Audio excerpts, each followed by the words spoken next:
చంద్రబాబు నాయకత్వం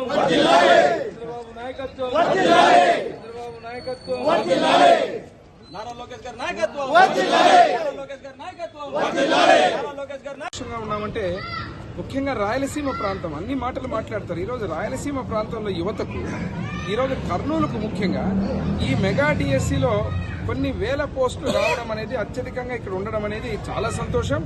ఈరోజు ముఖ్యమంత్రి వారి నారా చంద్రబాబు నాయుడు గారికి, నారా లోకేష్ బాబు గారి విద్యాశాఖ మంత్రులకు, ఐటీ హ్యూమన్ రిసోర్సెస్ మంత్రివర్యులకు ప్రత్యేకంగా ఈరోజు ఈ విధానాన్ని, ఈ విషయాన్ని కూడా ఇంత సంతోషకరంగా మేము ఎమ్మెగనూరు నుంచి ఎందుకు తెలియజేస్తున్నామంటే, ఇప్పుడు మాట్లాడినటువంటి వ్యక్తులు గతంలో ప్రతిపక్షంలో ఇంటింటికి పోయినప్పుడు కూడా మేము బాబు ష్యూరిటీ భవిష్యత్ గ్యారంటీ కార్యక్రమాలు కావచ్చు, అదే రకం అనేక పార్టీ కార్యక్రమాల్లో పోయినప్పుడు కూడా యువత మొత్తం ప్రతి ఒక్కరు అడిగింది, సార్ మీరు ఏమి చేసినా చేయకపోయినా దయచేసి డిఎస్సి వదలండి, విడుదల చేయండి. మా ప్రాంతంలో చాలా మంది అర్హత కలిగిన విద్యార్థులు కావచ్చు, నిరుద్యోగులు కావచ్చు, రకరకాల వృత్తుల కోసం, బతుకు తెరువు కోసం పక్క రాష్ట్రాలకు పోవడం జరుగుతూ ఉంది. దీంట్లో భాగంగా ఈరోజు మరొక్కసారి ఆనందానికి అవధులు లేవు యువతకు. ఏదైతే మెగా డిఎస్సి ఇచ్చినటువంటి మా కూటమి ప్రభుత్వం, ముఖ్యంగా ముఖ్యమంత్రి నారా చంద్రబాబు నాయుడు గారికి నిన్న పుట్టినరోజు సందర్భంగా ఒక గొప్ప